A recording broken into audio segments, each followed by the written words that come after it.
Kami atas nama pemerintah Kabupaten Merauke mengucapkan selamat atas diresmikan Perekda Talk Show Merauke 16 Desember 2022. UMKM Merauke bangkit!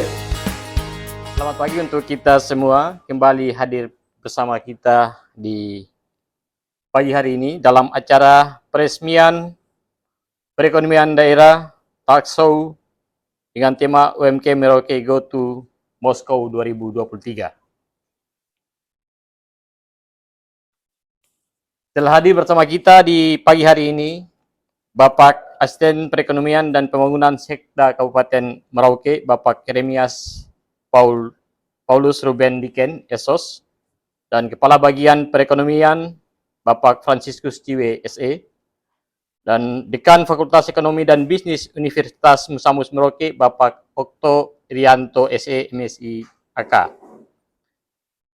Dan Fasilitator Rumah BUMD Merauke, Amanda Sampai Padang, BUMN Merauke, Amanda Sampai Padang, SH.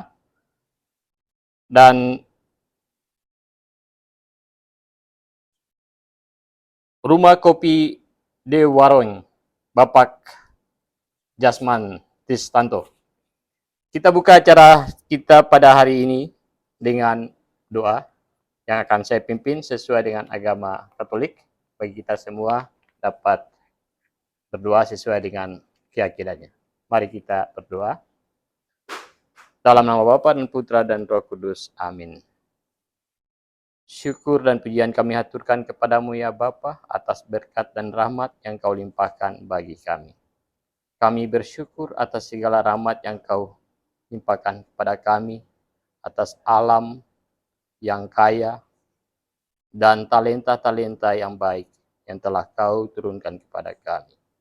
Kami yakin ya Bapa, atas talenta yang telah kau turunkan kepada kami, hingga kami dapat mengolah alam ini, dapat berguna bagi kehidupan kami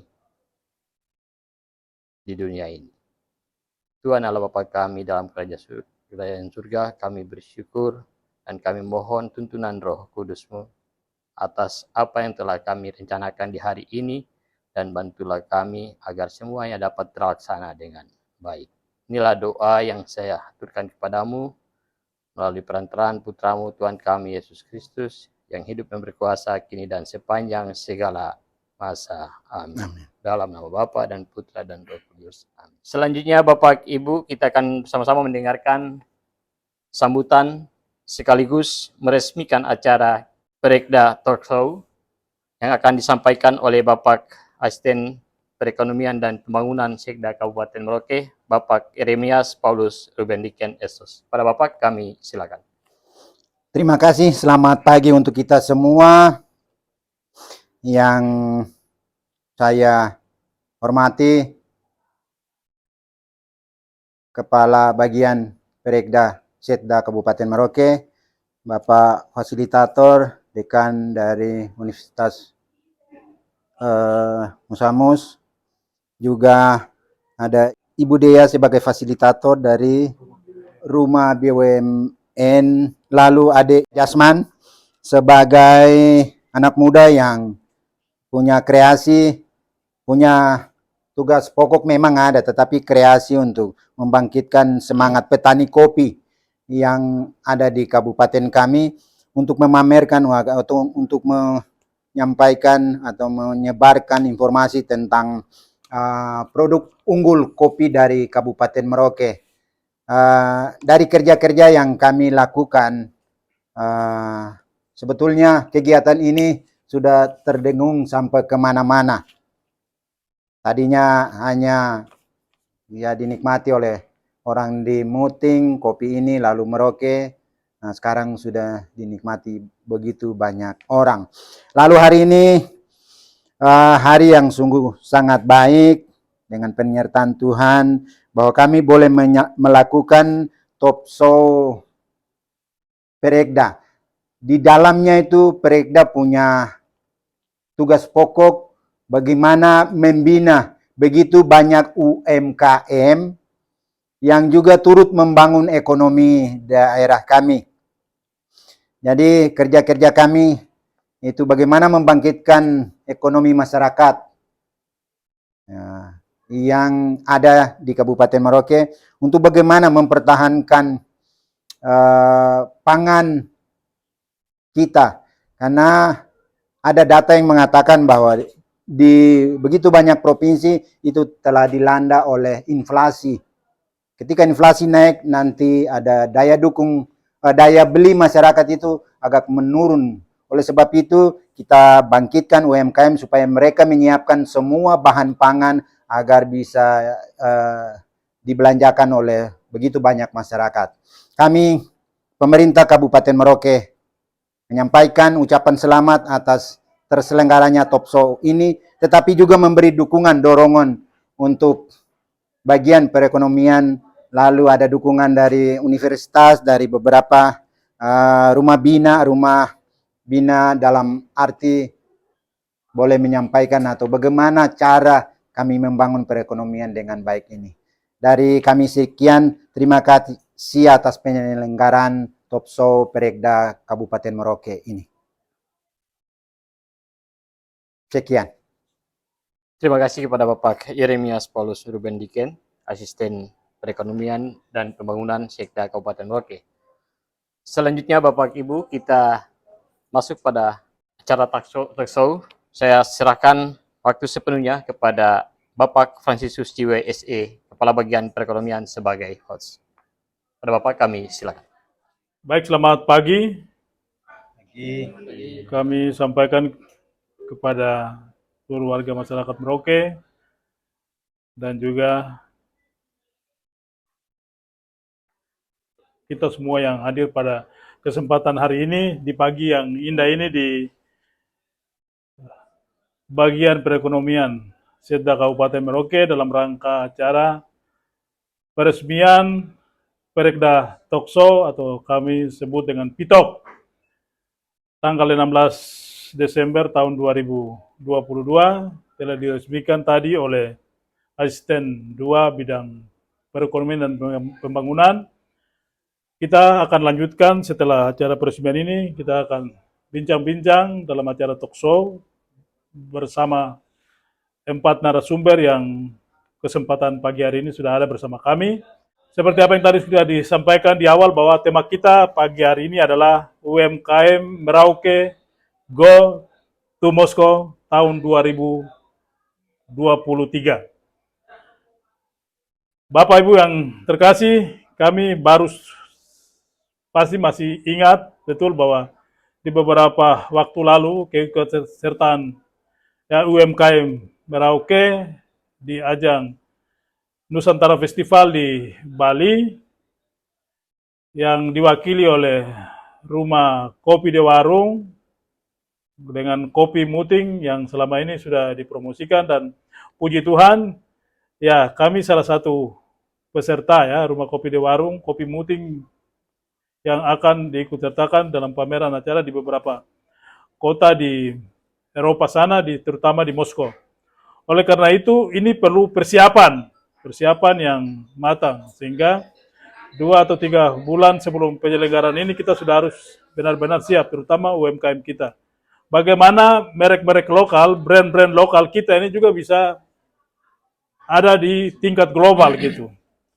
Oleh karena itu, ya kita berkewajiban pemerintah daerah ini terus mendorong usaha-usaha kecil, usaha mikro, kecil, dan menengah untuk terus memperbaiki kualitas produknya seperti apa. Sehingga hari ini kita dalam rangka peresmian Perekda Tokso ini sekaligus kita mau bincang-bincang bagaimana persiapan UMKM Merauke sendiri untuk ada di pentas global gitu. Sehingga saya pikir juga hadir dari pemerintah mewakili Bupati, bagaimana kebijakan anggaran yang disiapkan untuk mendukung terutama UMKM itu sendiri di Merauke, dan bagaimana UMKM yang akan ikut serta di dalamnya gitu.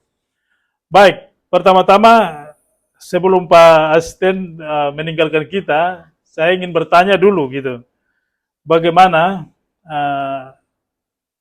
Pemda sendiri, pemerintah daerah dalam hari ini ya bupati, wakil bupati dan juga DPR kita dalam rangka mendukung UMKM ini gitu.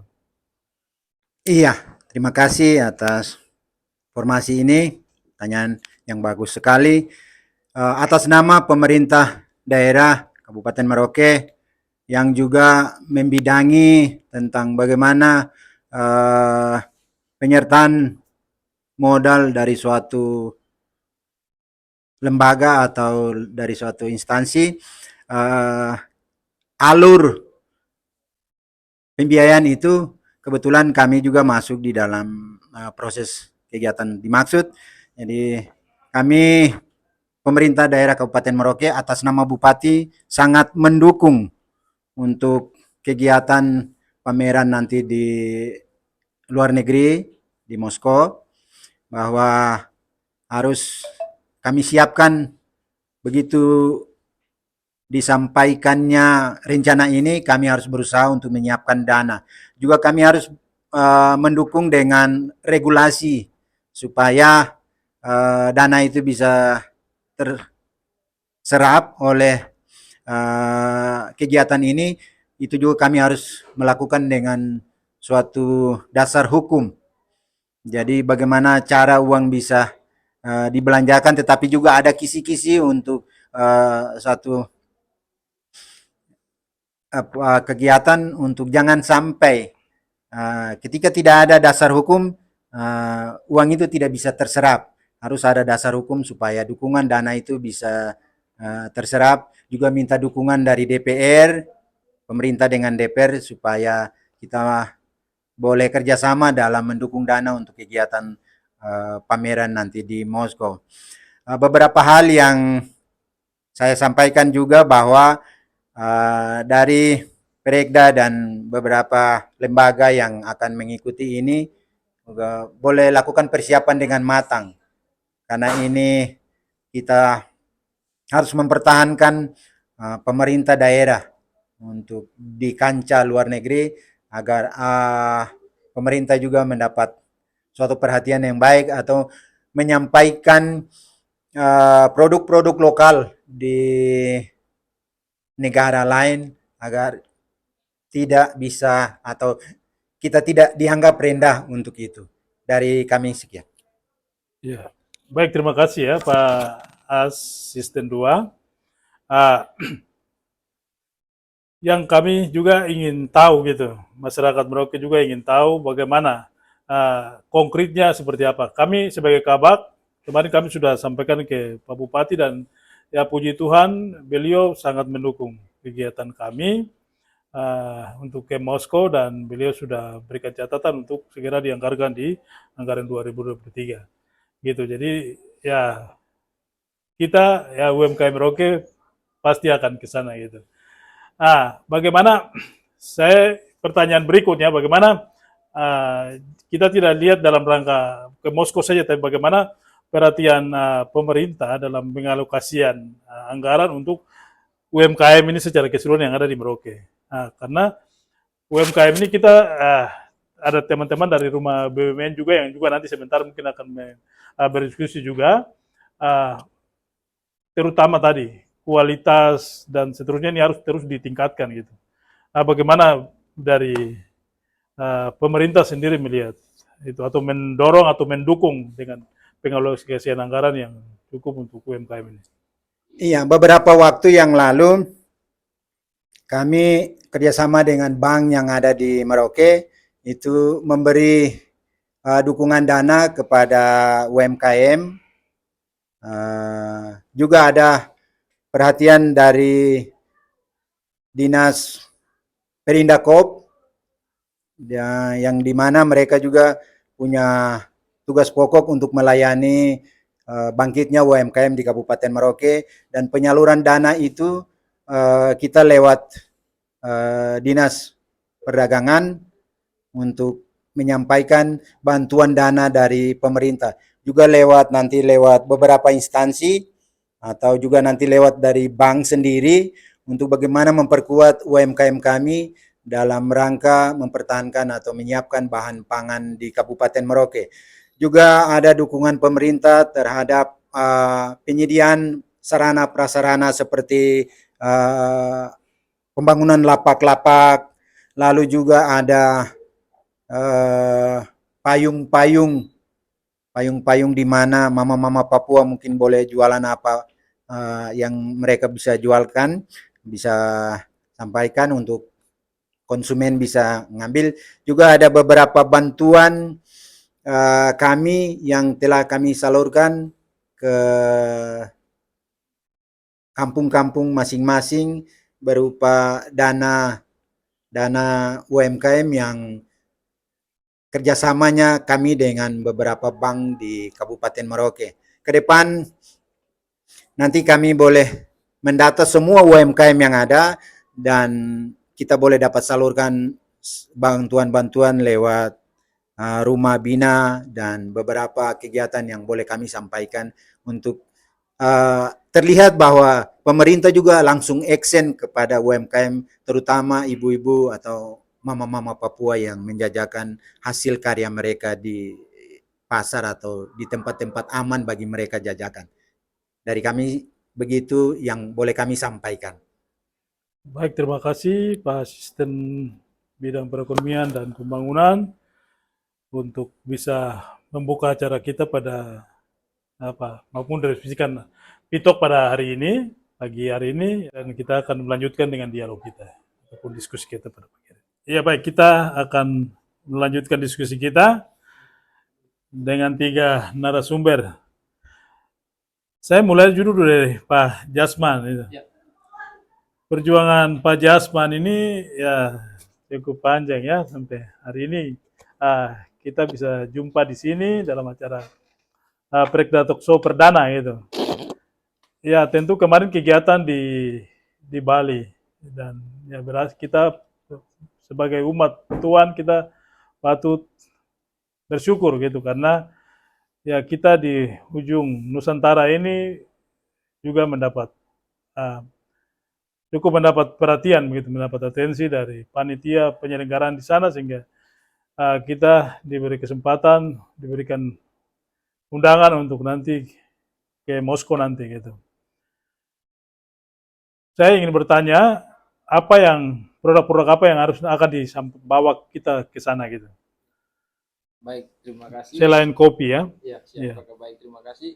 Jadi mungkin perlu saya jelaskan sedikit kenapa sampai saat itu mendapat undangan sampai ke kegiatan di Bali itu dalam rangka rangkaian daripada kegiatan G20 di mana memang ternyata dalam event G20 kemarin itu bukan hanya presidennya saja yang datang, tapi ada pengusaha-pengusaha dari negara-negara yang terlibat itu yang hadir.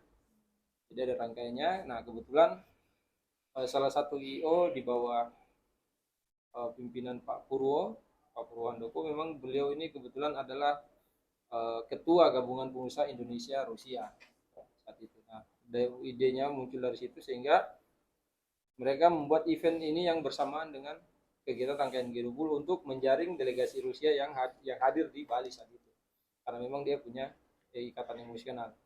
Nah akhirnya saya saat ini tergabung dalam Asosiasi Kopi Indonesia ASKI.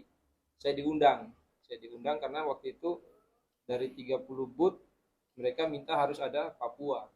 Nah karena beruntungnya saya ketika di Papua ini yang masuk dalam anggota ASKI itu cuma Merauke, Manokwari dengan Jayapura.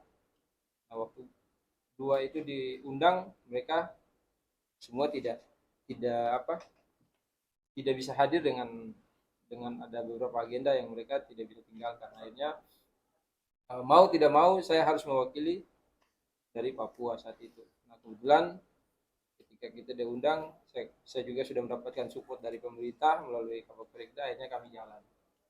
Setelah kami jalan ke sana, ya memang pada saat itu saya berangkat tidak membawa hanya produk kopi saja, tapi saya ada membawa beberapa produk daripada teman-teman UMKM di Merauke.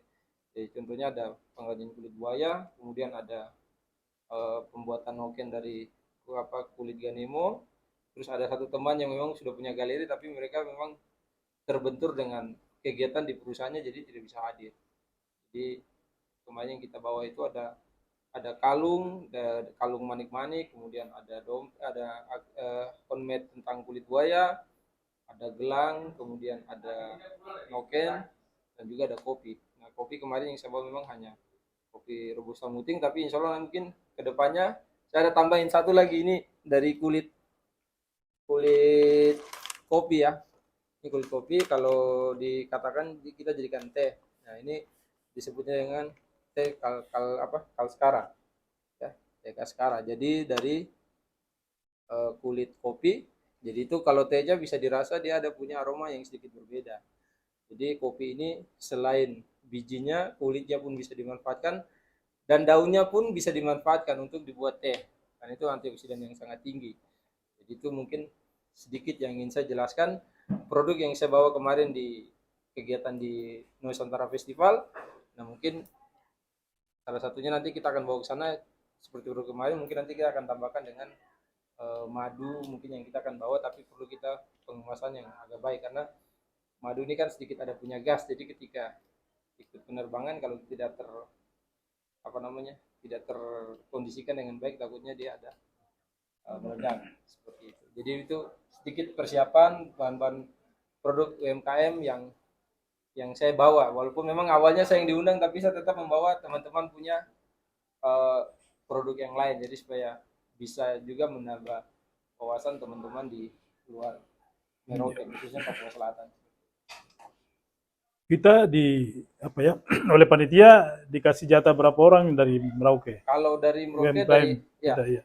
Kalau dari Merauke sendiri UMKM-nya yang diberikan jatah itu dua orang untuk ikut, dan mereka akan memfasilitasi seluruhnya. Jadi mulai dari tempat tinggal di sana, kemudian akomodasinya, kemudian tonase kontainer yang dikasih, yang bahan-bahan yang akan kita bawa, mereka akan menentukan berapa yang harus kita bawa, terus beratnya berapa. Itu sampai hari ini panitia masih hanya meminta kita mengisi formulir, dan nanti mungkin awal tahun baru mereka memberikan informasi lanjutan terkait dengan pengurusan paspor dan visa dan lain-lain. Ya.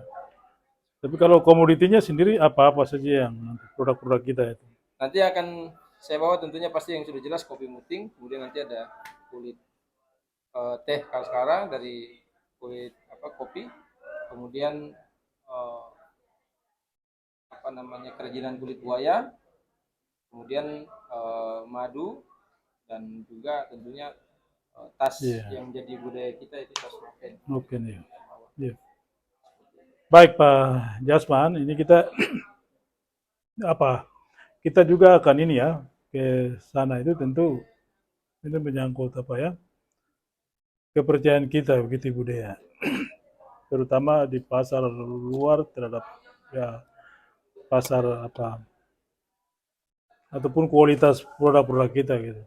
Selama ini Bu Dea dari Rumah BUMN yang mendampingi UMKM kita ini gitu. Bagaimana UMKM kita dipersiapkan dengan baik. Lalu tadi kita bicara soal bagaimana mereka ataupun brand-brand lokal yang sudah yang kita anggap sudah bisa go internasional atau main di pasar luar gitu. Kira-kira ada beberapa UMKM yang sampai sejauh ini sudah siap begitu. Oke, terima kasih. Ya, oke, terima kasih Pak. Jadi saya perkenalkan sedikit bahwa Rumah BUMN ini rumahnya para pelaku usaha. Jadi kami sudah ada dari 2017 dan saya sudah mendampingi hampir 800 UMKM. Wow. Dan yang 800 UMKM ya. Dan UMKM itu lahir setiap hari. Ya. Gitu kan, apalagi di zaman kemarin Covid tuh semua jadi pelaku usaha. Karena gimana caranya mereka bisa survive untuk hidupnya sendiri. Bahkan dari pelaku usaha yang dari kulit buaya pindah jualan jadi ke makanan juga banyak. Karena kan waktu itu sempat lockdown juga. Jadi kalau terkait berapa UMKM, saya kira sudah banyak sekali. Karena kami di Rumah BUMN itu ada tingkatan-tingkatan, yaitu kami menuju go modern, go digital, go online, dan go internasional atau go global gitu kan. Jadi memang kami selalu tekankan gimana UKM yang datang itu satu harus punya brand dulu. Karena brand itu identitas. Terus yang kedua itu harus punya legalitas. Yang ketiga itu kita masukkan ke pasar-pasar digital gitu kan. Nah, termasuk ada di belakang ini kami bantu semua untuk pelabelannya. Jadi selain izin usaha, saya juga bersama teman membantu untuk membuat brandingnya supaya lebih dikenal orang. Oh, ternyata logo yang seperti ini tuh misalnya logo Madu Pokos. Oh, yang punya brand seperti itu misalnya banyak lah ya, bisa dilihat di belakang sini. Dan saya kira sudah nggak kalah kok UKM kita dengan UKM-UKM yang ada di luar sana. Apalagi dengan globalisasi ini, dengan adanya internet semua sudah gampang gitu kan. Mereka mengadopsi apa yang lagi hits di luar gitu kan, Iya, sampai iya, dibawa ke Merauke, bahkan juga mereka kadang nekat untuk bawa misalnya tren tersebut yang ada iya, di iya. luar apa di luar Merauke Merauke. ini. Jadi saya selalu kasih semangat ke mereka walaupun kita ada di ujung timur Indonesia tapi kita tidak tertinggal. Iya, iya. Seperti itu, Pak. Jadi kalau untuk berapa banyaknya saya kira sudah cukup banyak. Tinggal kita Banyak. kurasi aja Iya, mana yang iya. bisa ikut misalnya kegiatan-kegiatan yang skala nasional atau internasional seperti itu, Pak. Iya. Baik, budaya. Jadi kita kemarin sudah rencanakan untuk Pak Jasman ini sebelum kita ke sana terus ada tim kurasi ya untuk melihat eh, produk-produk kita itu apakah layak untuk diikut sertakan juga untuk tampil ke luar gitu. Dan ini peluang dan kesempatan yang baik ya budaya gitu. Karena itu kayak kita semua berharap ya UMKM kita di Merauke ini juga harus terus apa berbenah gitu, meningkatkan kualitas bagaimana brand-brand lokal ini juga bisa bicara di tingkat global seperti itu. Yang itu yang kita semua harapkan gitu. Uh, saya ingin tanyakan pertanyaan berikut kepada Budaya gitu. Saya pikir pasti juga ada apa ya uh, tantangan tersendiri gitu ataupun kesulitan-kesulitan terutama dalam apa namanya membina ataupun mendampingi UMKM kita. Apa saja yang terutama UMKM orang-orang asli Papua ini Iya. gitu. Ya. Karena saya bukan asli sini ya, Pak ya. Iya. Saya baru datang di 2017. Pertama sangat sulit, apalagi di 2017 itu saya betul-betul door to door untuk mendata UMKM yang ada. Karena kami memang untuk pendataan UMKM dari Kementerian BUMN. Jadi gimana ditolaknya itu ya bahasa bahasa mama di sini gitu kan, bikin apa gitu kan, kita bolak-balik di foto, di data, tapi kita nggak dapat apa-apa begitu. Bahasanya mereka dulu seperti itu. Tapi lama kelamaan mereka merasakan manfaat dari rumah Yeah. BUMN sendiri. Jadi kami berkolaborasi juga dengan dinas-dinas untuk kalau misalnya dinas punya kegiatan, kami pasti berkolaborasi dan dari situlah UKM-UKM yang ada di Merauke ini merasakan oh ternyata rumah BUMN itu tidak hanya sekedar mendata, tapi mereka memang betul-betul mendampingi gitu kan. Mungkin dari dinas punya event 1 tahun 2 kali, tapi kami yang continue untuk mendampingi mereka seperti itu. Jadi memang tantangannya seperti itu. Kayak kan kebetulan kami ada di Telkom, di BUMN Telkom, jadi ngapain gitu kan Telkom ngurusin UKM yang masyarakat kenal kan cuman ya udah IndiHome atau apa Iya. gitu kan, ini kok mereka sempat bertanya-tanya juga kenapa gitu kan, cuman dari lama kelamaan dari mulut ke mulut juga ya apa yang kami lakukan ini ternyata dirasakan dampaknya sehingga banyak UKM yang datang. Jadi kami nggak perlu lagi door to door untuk data, tapi mereka malah datang untuk sekedar sharing tentang usahanya atau misalnya pembuatan izin usaha, bantu labeling seperti itu, Pak. Baik, kita kan harus terus apa yang tadi sampaikan, bagaimana digitalisasi, bagaimana UMKM kita ya, bagaimana mereka beradaptasi dengan ya kemajuan teknologi yang ada gitu. Rumah BUMN dalam rangka membina mereka ke arah itu. Iya, itu memang agak PR. Iya. Agak sulit juga, apalagi kalau misalnya yang sudah usia lanjut itu kadang mama emailnya apa, aduh itu lagi saya lupa. Nah email password itu udah jadi ini jadi masalah yang udah saya sering hadapi juga. Jadi ya mau nggak mau saya bikinkan kayak template, oke supaya saya gampang ingatnya nanti ketika mamanya datang nama usaha @gmail terus passwordnya saya tahu sendiri gitu kan, supaya saya bisa bantu mereka. Dan kami memang 1 bulan itu minimal 2 kali ada pelatihan Pak di kantor. Jadi itu bersifat gratis, terbuka untuk semua, siapapun yang mau belajar silakan datang gitu. Kami punya grup juga di WhatsApp, jadi setiap ada kegiatan bulanan kami pasti share, dan nanti kami misalnya tampung sekitar 30 orang karena kapasitas kantor yang tidak terlalu besar juga. Jadi UKM cuma bawa diri aja, yang penting mau belajar gitu kan.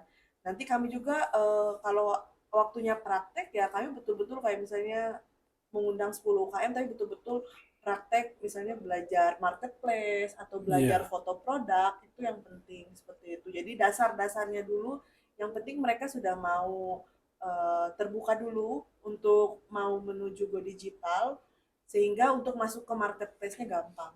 Oh Gitu, iya. untuk go online-nya gampang. Iya.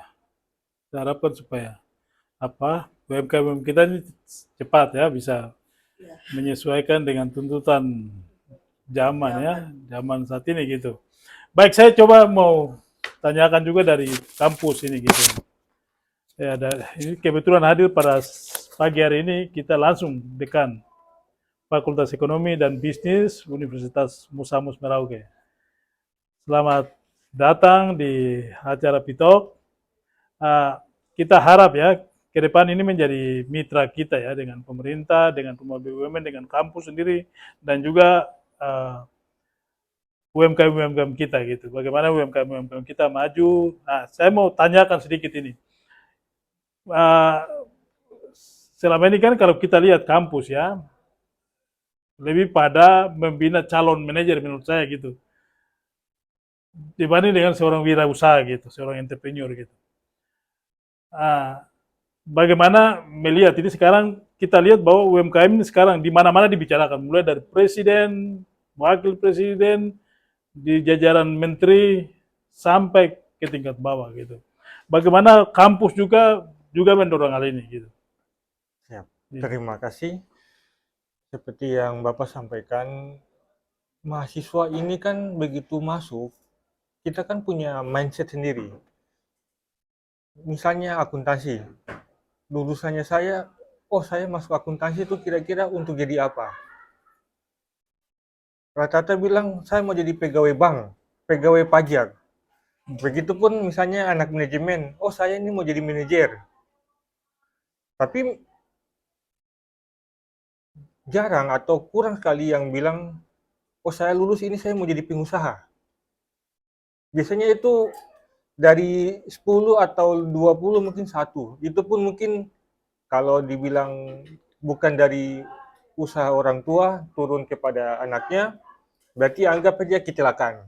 Iya. Kecelakaan artinya seperti Ibu Dia sampaikan, gara-gara kasus corona sejak tahun 2019 akhir itu sampai sekarang, banyak yang akhirnya mulai banting setir atau merubah usahanya ataupun mencoba untuk berusaha. Karena begitu kena corona, itu hampir semua bidang usaha itu semua kena dampaknya. Terlebih itu sektor pariwisata sama dengan perhotelan. Itu yang paling dampak. Sekarang pun ini saya anggap 2022 dan ke depan ini baru mulai masa pemulihan.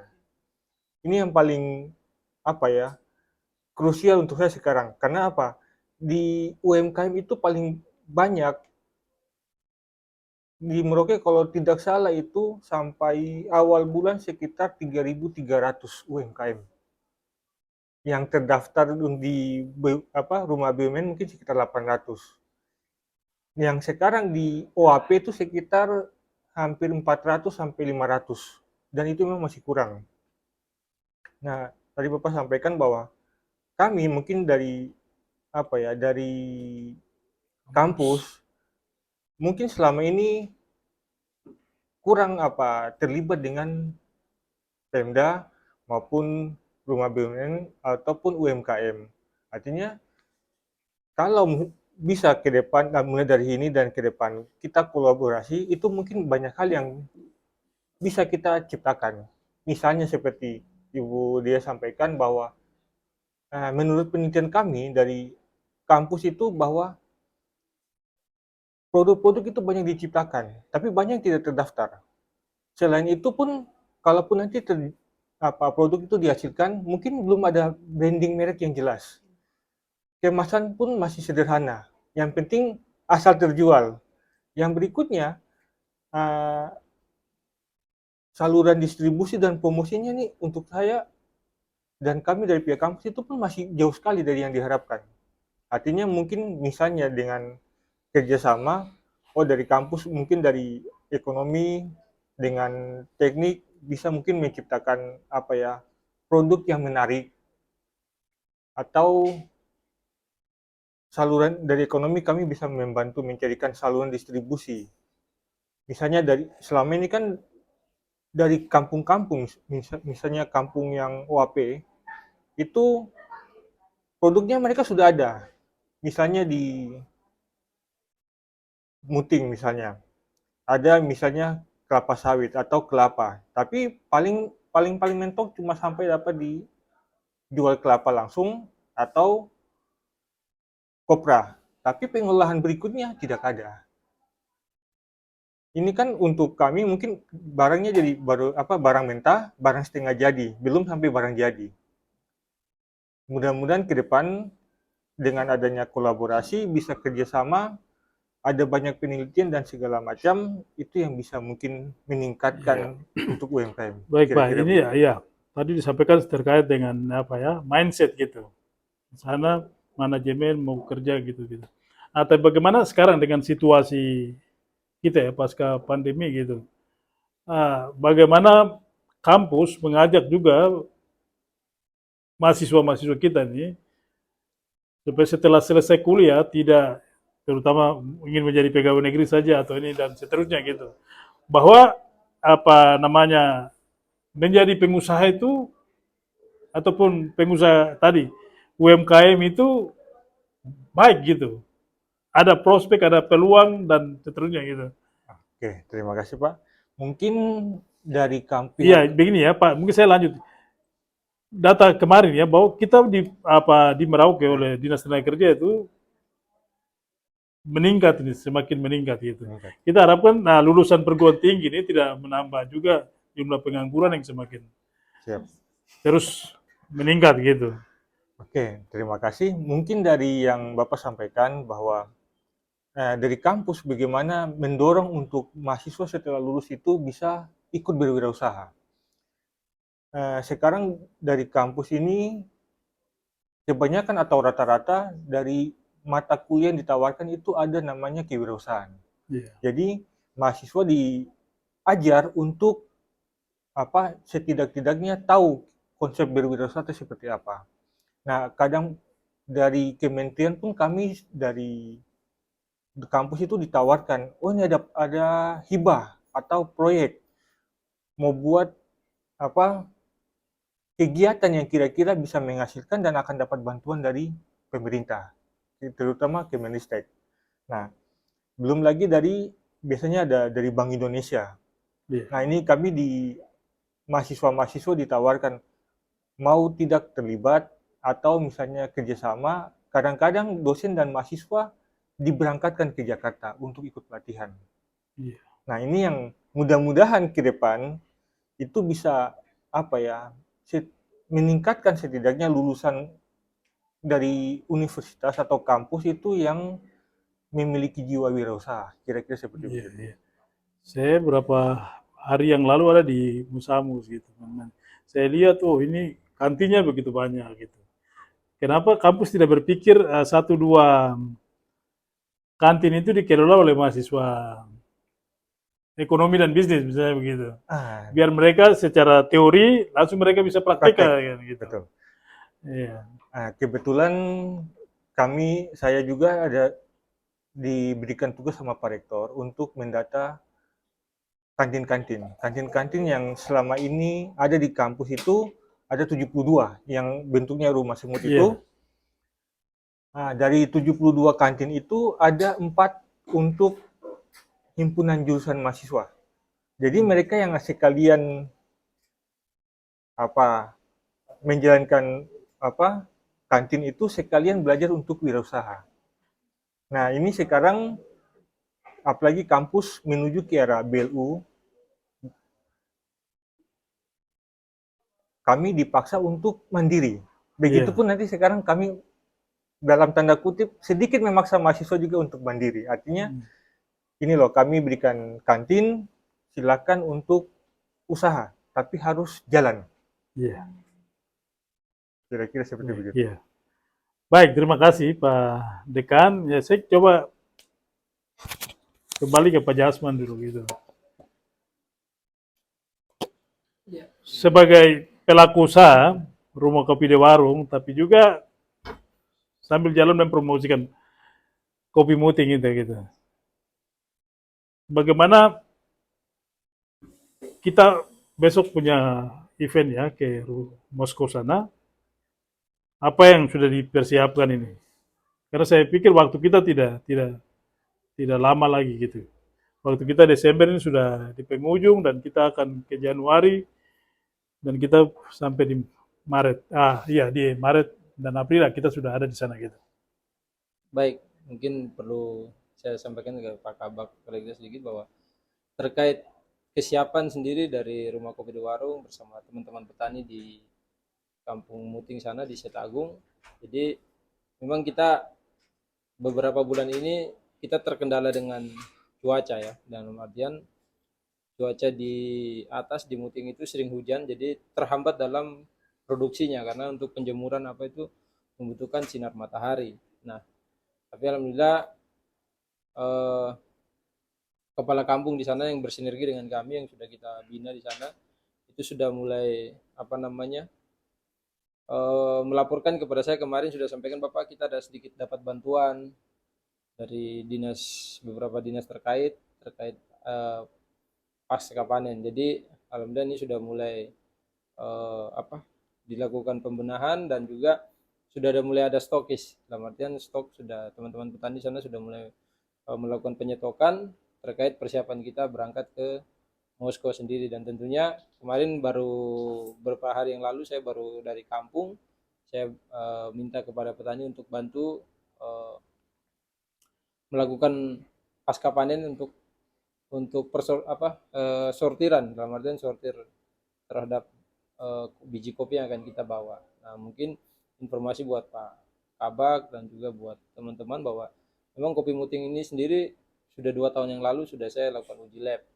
Jadi waktu itu kita berada di asosiasi, kita sudah melakukan uji lab. Memang secara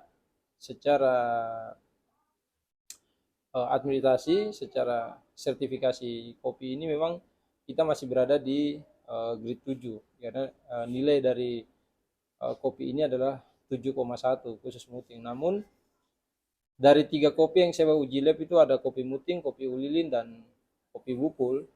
Memang untuk kopi muting ini memang 3 jenis kopi ini semua sama robusta. Namun yang membedakan kopi muting ini dengan robusta yang dari bukul dengan ulilin itu, kopi muting ini memiliki aroma yang khas, yaitu pipe tobacco. Pipe tobacco itu asam daripada bau tembakau. Jadi dia baunya lebih ke sana, dan dia mempunyai pahitnya sangat pekat. Jadi kadang kalau orang minum sampai orang bilang wah ini kopi ini jamu atau kopi, karena memang dia punya aroma sendiri, ada aroma tembakaunya dan juga dia aroma pahitnya tuh sangat rasa pahitnya sangat pekat. Makanya hari ini saya seduh kopi ini saya hanya main di 10 gram. Karena kalau saya sudah hajar di atas 10 gram pasti rasanya sangat pahit sekali dan itu nyelekit sampai ketika kita minum tuh tertinggal di lidah itu masih cukup lama. Makanya itu yang membuat nilai daripada robusta muting ini sendiri. Jadi tentunya kalau ditanya ya memang saat ini persiapan kita sudah, petani di sana sudah mulai melakukan stok dan mereka sudah tidak jual. Dan informasi saja bahwa saat ini kita sendiri kewalahan ya, baik saya sendiri maupun petani, karena dengan kopi muting ini sudah mulai dikenal secara kita di tingkat kabupaten, kemudian di tingkat nasional, bahkan sekarang sudah insya Allah akan ke Moskow. Ini kopi ini sekarang lagi banyak diburu orang. Jadi kadang sampai Bapak ini 1 kilo orang mau ambil. Jadi ya saya bilang sudah, selama harganya cocok dengan kalian silakan. Bapak kita naik harga, silakan, tidak apa-apa, yang penting bisa bantu kalian. Karena memang tujuan awal saya, mungkin saya perlu berbagi ke teman-teman bahwa awal saya masuk ke sana itu kopi itu hanya dijual dengan harga 5.000, dan ini yang menjadikan 5.000 ya. ya 5.000 jadi per kilo. Jadi ini yang menjadi tantangan buat saya sendiri untuk kenapa kopi sebagus ini terus hanya di harga 5.000. Nah, sekarang teman-teman petani di sana sudah mulai dampak dan merasakan dampaknya. Jadi saya tidak terlalu khawatir. Jadi dalam artian ya sudahlah, silakan, itu rezeki mereka. Jadi supaya ada peningkatan. Dan juga apa yang buat saya membawa kopi Muting ini, saya bawa promosi dia ya, ini karena saya ingin tunjukkan ke di luar Papua sana bahwa kopi di Papua tuh bukan hanya ada kopi Wamena dan kopi Paniai atau Monamani ya dari Nabire, tapi kita di Papua Selatan juga ini ada punya kopi yang cukup cukup memiliki aroma yang berbeda dengan tempat lain ya, karena kopi ini hidup di dataran rendah dengan ketinggian hanya 60 mdpl dengan tingkat kemiringan 13%, dan juga struktur tanahnya yang sangat berbeda dengan tempat lain, karena ini yang menjadi kekhususan daripada kopi di Merauke ini.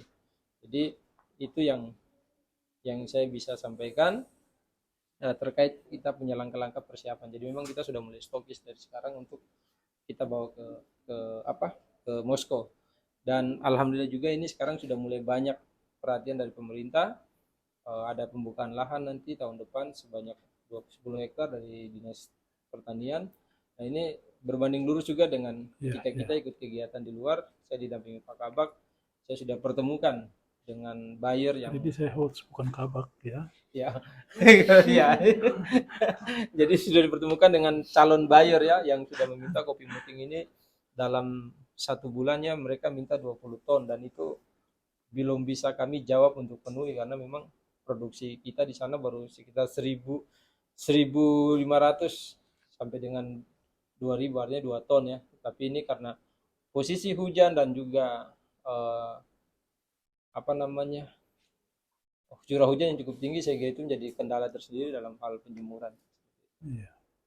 Baik, terima kasih. Jadi kita jangan pernah malu ya dengan kita konsumsi produk-produk lokal kita gitu. Jadi kita punya keunggulan tersendiri, apa yang tadi sudah disampaikan ya. Kita punya diferensiasi sendiri dengan kopi-kopi yang sudah punya nama besar di Indonesia nih, seperti kopi yang ada dari Aceh, dari Bali, dan dari mana lagi, Toraja gitu. Tapi ternyata apa yang tadi disampaikan oleh Pak Jasman selaku penikmat kopi, selaku pengusaha kopi, dan selama ini mempromosikan kopi, bahwa kopi kita itu cukup punya kualitas yang baik gitu. Dan kita sama-sama, dan kita harapkan ya bukan hanya pengusaha kopi yang selalu ditinggalkan, bahwa juga bukan hanya mereka yang ada di hilir sebagai pengusaha kopi, tapi juga kita harapkan di hulu petani kopi juga semakin sejahtera gitu. Ya, kita pagi ini juga sudah bergabung ya, salah satu yang terus mempromosikan potensi-potensi daerah kita selain kopi.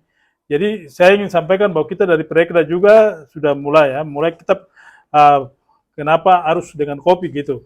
Supaya kita juga ajak semua yang lain, mari kita sama-sama maju gitu. Tidak hanya kopi, tidak hanya madu, tapi juga yang lain-lain gitu. Kita ajak supaya kemarin kita lihat salah satu produk yang kemarin kita juga ditawar-tawar, yaitu noken kita gitu. Iya ya Pak Jasman. Ya, Betul. Saya mau tanya Ibu Dea sebagai yang selama ini mendampingi UMKM kita, terutama noken ini. Bagaimana kualitas mereka, lalu terus sampai sejauh mana ini gitu. Karena saya lihat di sepanjang beberapa jalan poros ini cukup banyak yang noken kita ini gitu. Masyarakat kita. Kalau dari noken sendiri itu memang saya sebenarnya lebih masih pengen lihat ya, maksudnya proses dari awalnya, dari kulit di batang Pohon. pohon genemo Iya, itu bagaimana melinjo. gitu kan. Saya juga ada minta ke beberapa UKM, tolong dong kalau bisa itu sebelum dipintal tuh saya pengen lihat prosesnya, karena itu akan menjadi histori sendiri kan. Oh, iya. Kenapa si noken itu bisa 500.000, dan itu kan maksudnya bisa dibilang harganya termasuk mahal gitu kan. Mendingan saya, kadang ada bahasa mendingan saya beli tas branded gitu kan, atau ini daripada saya beli noken.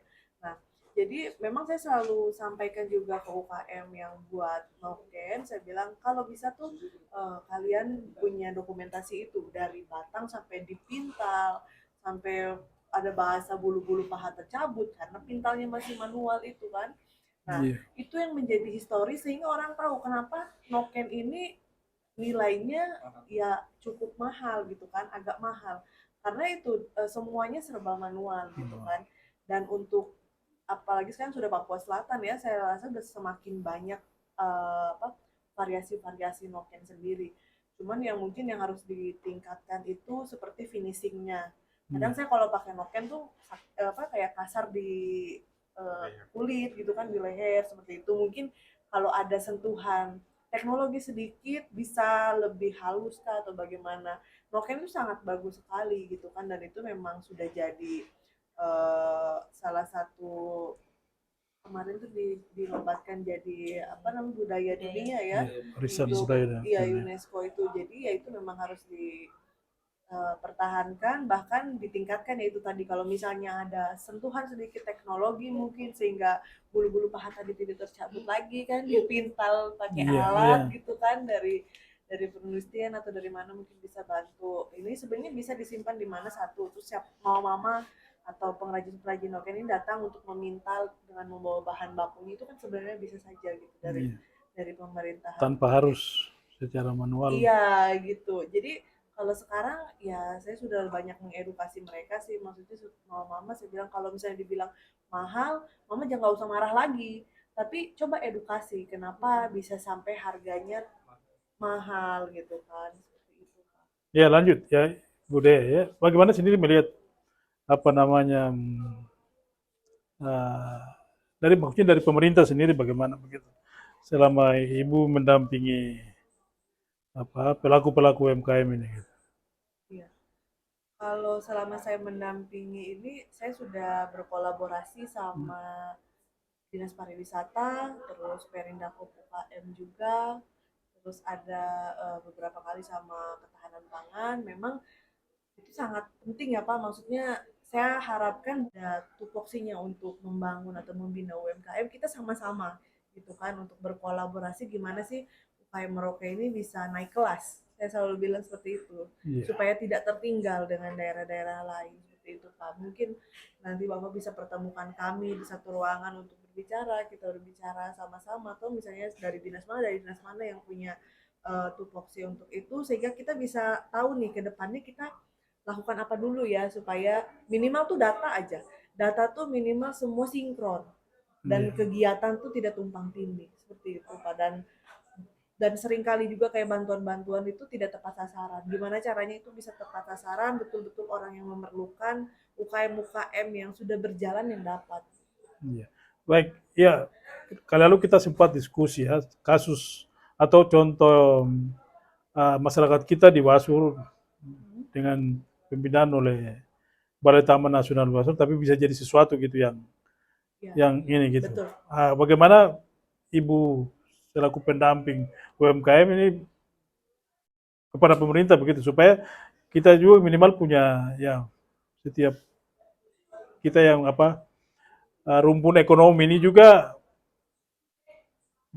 langsung bisa membina beberapa UMKM gitu yang Iya, kemudian bisa menjadi sesuatu gitu. iya, betul. Untuk Balai Taman Nasional Wasur itu bagus banget ya Pak. Maksudnya itu sebenarnya Iya. kalau saya nggak salah ya, maaf kalau saya salah, itu merupakan program kerja dari dosen-dosen Musamus, Iya. Pak Chandra dan kawan-kawan, itu bikin pengabdian di masyarakat di Wasur untuk bikin tes sarang semut. Dan masyarakat karena sudah merasakan uangnya nih Pak, gitu kasarnya ya, udah Iya. merasakan sendiri, oh ternyata ini jadi cuan. Saya bilangnya sekarang cuan, jadi cuan, sehingga mereka mau tekuni itu gitu. Nah, untuk Bapak sendiri, Bapak bilang gimana caranya supaya bisa mendampingi juga ya, satu ya harus fokus. Misalnya jangan mau pokoknya satu Merauke ini harus jadi pelaku usaha atau misalnya ini, tapi coba fokus dulu di beberapa titik gitu kan. Misalnya mau bangun yang Gandur atau bangun mana dulu. Satu titik nanti sudah ada pilot project yang berhasil, mungkin bisa ke kampung lain. Saya juga bicara sama dinas pariwisata, kalau misalnya bisa jadi kampung wisata lebih bagus kan. Jadi kalau setiap orang yang gimana sih di Merauke ini bisa ada etape khusus gitu Pak, misalnya oh oke, kita datang ke Merauke harus ke sini ke sini ke sini yang ininya. Jadi Iya. betul-betul semuanya jalan, Jadi apa pariwisatanya yang dibilang jalan. one village one product gitu. Iya gitu. Jadi gimana caranya supaya bisa membangun itu Pak. Baik. Iya. Kalau saya dari rumah BUMN ya support gitu kan, maksudnya karena kita nggak punya power untuk seperti Betul. daerah yang bisa bantu secara jor-joran gitu ya Pak ya. Kalau Iya, kami iya. kalau kami support untuk pendampingan continue. Iya. Seperti Jadi itu. terima kasih. Jadi harus fokus ya kita. Iya, betul. Pemerintah tidak kemudian begitu. Baik. Ibu Agnes ya, ini bersama dengan masyarakat Kanum ya di Kampung Yang Gandur yang selama ini fokus untuk angkat ini harkat dan martabat orang Kanum lewat madu pokos begitu. Jadi kita juga sebagai pemerintah senang gitu bagaimana nama lokal itu menjadi brand gitu. Nah, karena tidak selamanya lewat pendidikan ini, tapi lewat produk, lewat kopi muting, bagaimana orang muting juga kita ingin supaya juga merasa bahwa wah ternyata kita sudah bisa ada di luar negeri gitu. Nah, bagaimana juga produk-produk yang lain tentunya ya. Bagaimana Ibu Agnes berjuang mengangkat juga harga dan martabat orang Kanum gitu di 7 kampung ya di kawasan ini maupun yang ada di distrik Kenjerai gitu lewat madu pokos gitu sebuah brand lokal. Nah, tahun depan itu kan ada apresiasi kreasi Indonesia ya yang kebetulan kemarin juga ikut di Ambon ya dan keputusan tahun ini ya, tahun depan kita akan jadi tuan rumah di sini gitu. Ya ini perlu kerja keras lagi gitu. Nah, ini saya mau lihat bagaimana cara untuk apa namanya madu juga gini kita harapkan untuk ya, Rusia juga bisa ikut tersal ke sana gitu. Terutama apa minimal produknya gitu ke sana. Kalau orangnya tidak, ya produknya kita kenalkan di tingkat dunia gitu. Bahwa lo di Papua, di Indonesia dan di Papua dan di Merauke, khususnya provinsi Papua Selatan ini ada madu yang unik gitu. Silakan.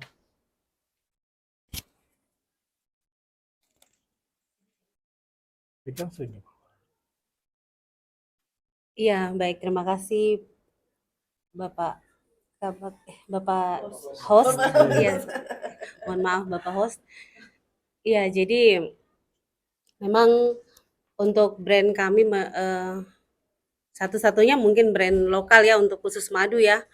Jadi memang di Papua Selatan ini maksud dan tujuan kami sehingga kami mengangkat nama Pokos yang secara etimologisnya berarti baik atau bagus, itu memang tujuan kami adalah untuk memperkenalkan budaya lokal, mengangkat kearifan lokal yang ada khususnya di daerah perbatasan, terlebih khusus untuk suku Kanum yang mungkin jarang tersorot karena mungkin agak jauh dari apa ya dari kota. Jadi maksudnya supaya lebih bisa dikenal itu yang pertama. Kemudian yang berikut itu eh, untuk menyampaikan kepada khalayak ramai, khalayak umum bahwa oh ternyata di Merauke juga kita punya potensi yaitu madu hutan asli yang mana kami punya maksudnya yang di Merauke ini lebah yang menghasilkan madu pokos ini adalah lebah endemik yang tidak ada di seluruh Indonesia dan juga cuman ada di 3 kawasan di belahan dunia ini, yaitu di Australia, di PNJ, dan di Papua Selatan, khususnya di Merauke. Jadi memang benar-benar unik, endemik, dan juga ada 2 spesies, karena dia 2 spesies, jadi memiliki 2 rasa yang berbeda. Jadi rasa yang manis kecut itu dihasilkan oleh lebah Tetragonula cf melipes, kemudian varian Bress yang memiliki rasa manis dihasilkan oleh lebah Australoplebeacinta. Jadi memang dua spesies ini selain kami memproduksi madu pokos ini, kami juga berusaha untuk bisa ada kontinuitasnya. Jadi bisa dia berkesinambungan dengan cara kami berusaha untuk eh, membudidayakan dua spesies ini. Dan puji Tuhan, alhamdulillah bisa hidup, bisa berjalan, dan sudah panen sekitar 6 stuk sampai saat sekarang ini. Mungkin begitu. Baik, saya pikir kita juga sudah ada di penghujung acara, jadi sekalian saya mau minta Esti untuk closing statement. Gitu. Bagaimana juga mengajak saudara-saudara kita terutama di Kanum sendiri, di Sota dan juga di Merauke ini bagaimana bahwa kita berwirausaha itu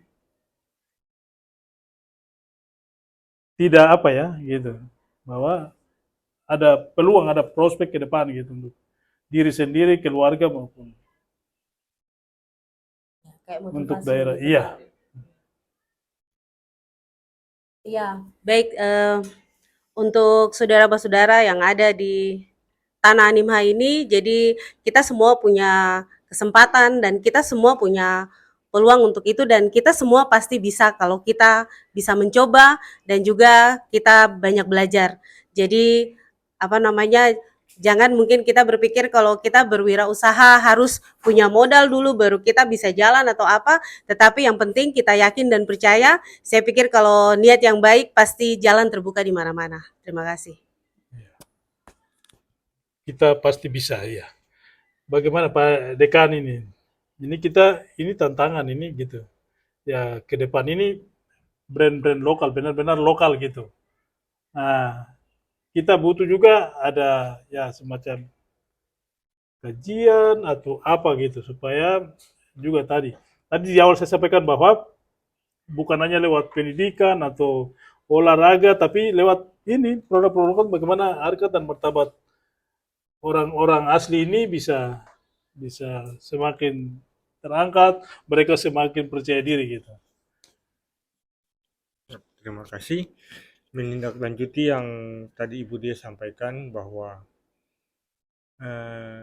kalau kita dari kampus ini sebenarnya itu ada namanya kampung percontohan, dan itu mulai tahun ini kami sebenarnya dari LP2 itu dengan Pak Rektor itu LP2 itu apa? Lembaga Penelitian dan Pengabdian Masyarakat. Nah, Dan ini pengabdian kami masyarakat, ya. dari kampus itu berfokus di Kampung Kuel. Nah, jadi semua penelitian, pengabdian kami fokus di sana. Kenapa Kuel, tidak kampung lain? Nah, kebetulan itu kampungnya Ibu Warek 3. Oh, ini KKN ini gitu. Jadi sedikit KKN dulu. Ya. Ibu Yosi Himekyu. Jadi nanti kalau memang jadi semua penelitian pengabdian kami fokus di sana. Kalau nanti jadi jalan, baru semua kampung yang lain akan jadi contoh.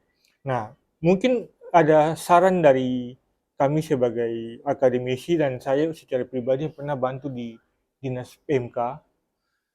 Dari apalagi dengan sekarang Merauke jadi provinsi, kalau bisa ada satu tempat yang mengakomodir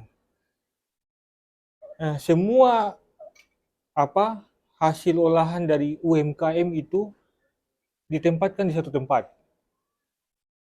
Jadi misalnya nanti entah wisatawan atau domestik atau dari luar datang itu sudah tahu kami tuh ke satu tempat. Tidak lagi ini mau cari oleh-oleh harus di tempat ini, tempatnya jauh-jauh. Dan mudah-mudahan ada namanya peraturan dari entah dari bupati atau gubernur yang menyatakan bahwa oleh-oleh itu harus dari situ. Jadi Pemda pun bisa menghidupi itu. Kalau sekarang kami misalnya dari kampus, kami mau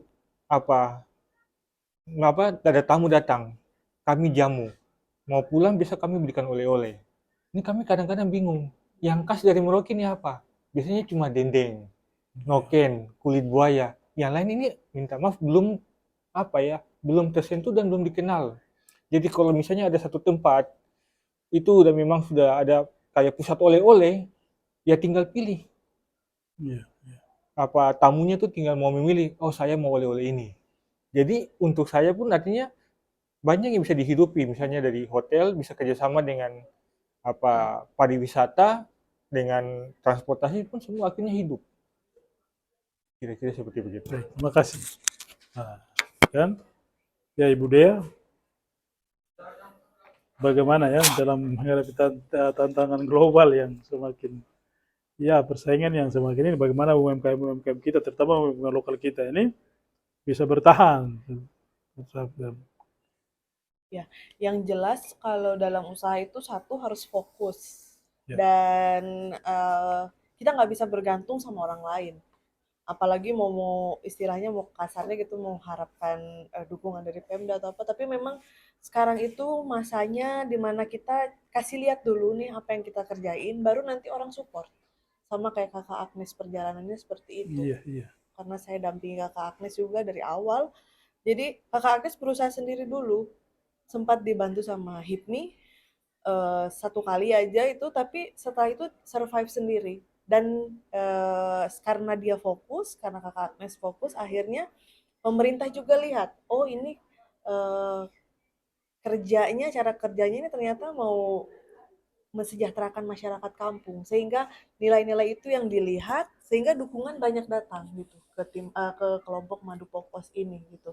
Yang satu fokus dan jangan tutup mata dengan digitalisasi, karena untuk pengembangan usaha ini ya memang promosinya sekarang yang paling cepat lewat media sosial, dan digitalisasi itu harus mau nggak mau kita harus tahu dan bisa seperti itu Pak, dan mau berkolaborasi sih tentunya. Baik.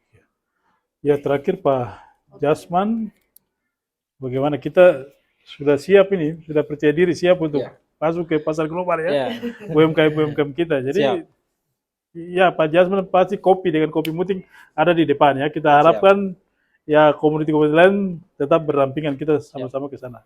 Ya, bagaimana? Sudah siap? Kalau untuk siap pasti tentunya sangat siap, karena memang ini merupakan misi dari awal untuk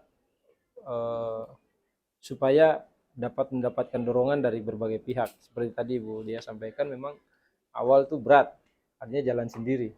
Tapi setelah kita bisa menunjukkan hasil kerja kita bisa kolaborasi dengan petani, dengan perangkat di distrik saat itu dengan setempat, dengan juga dapat dukungan dari Kapolsek waktu itu dan juga dukungan dari Pak Kapolres saat itu, akhirnya bisa berjalan. Karena tadi yang disampaikan bahwa kolaborasi itu sangat penting saat ini. Dan alhamdulillah di event Kopi Muting yang kedua saat itu, setelah Bekasi Coffee Week kemudian Kopi Kultur, itu baru mendapat sambutan hangat dari Pak Francis W selaku Kabak Perekda saat itu dan sampai hari ini. Jadi artinya kita mendapatkan support yang betul-betul memang beliau melihat, karena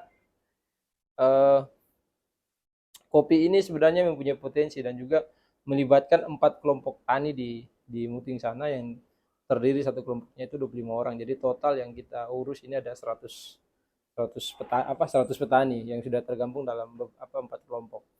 Dan melalui bantuan juga dari pemerintah daerah melalui Perekda, ini sekarang petani-petani di sana sudah mulai ada terima bantuan mesin roasting, kemudian mesin pengupas, mesin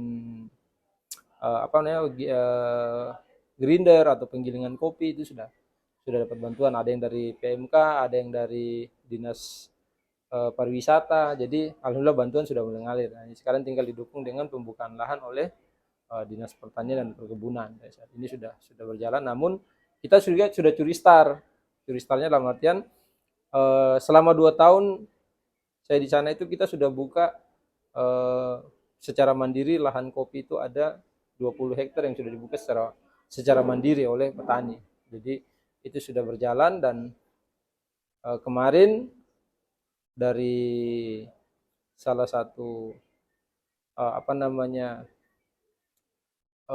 prinsipil ini rokok dari gudang garam itu sudah melakukan surveiling dan juga pemantauan terhadap petani dan juga sudah kunjungan lahan untuk mereka mempersiapkan program untuk tahun depan terhadap petani-petani kami yang ada di Muting. Jadi mereka mendapat dana CSR dari PT Gudang Garam untuk wilayah area Jayapura. Dan memang ini sudah artinya membuka apa namanya akses kepada siapapun yang ingin masuk bergabung dengan petani kopi Muting di atas sana itu bisa berjalan. Dan tentunya mungkin informasi awal saya dengan Pak Kabak ini sudah mendapatkan beberapa informasi. Jadi sudah beberapa kelompok tani masyarakat yang sudah meminta untuk kita terjun karena ternyata kopi di Merauke ini ada banyak, ada beberapa tempat khusus yang untuk OAP sendiri tuh di daerah Sota ada, daerah Purik juga ada. Jadi ini kita tinggal mencari waktu untuk kita melakukan kunjungan dan pemantauan dan pembinaan kepada mereka. Cuma memang saat ini Pak Kabak meminta untuk kita fokus dulu seperti yang tadi disampaikan, kita fokus dulu satu ini. Ketika Muting sudah betul-betul mendapatkan sudah bisa mandiri dan sudah menjadi pilot project untuk distrik yang lain, baru kita mungkin bergerak ke tempat yang lain. Dan tentunya saya berpesan kepada teman-teman pelaku UMKM yang di Merauke, jangan pernah berhenti untuk berkreasi ya, karena kalau kita hanya mentok saja di satu sektor, kita nanti tidak akan bisa berkembang ya. Jadi saya ambil contoh diri saya yang awalnya hanya warung warung makan, hanya bikin dengan gerobak, kemudian naik jadi kafe, dari kafe kemudian naik jadi warkop, dari warkop sekarang warkop tambah banyak, dan kita harus bersaing dengan beberapa teman-teman pelaku usaha yang lainnya. Saya expandnya lari ke kopi sekarang ya. Nanti dari kopi saya sudah punya plan ke depan lagi.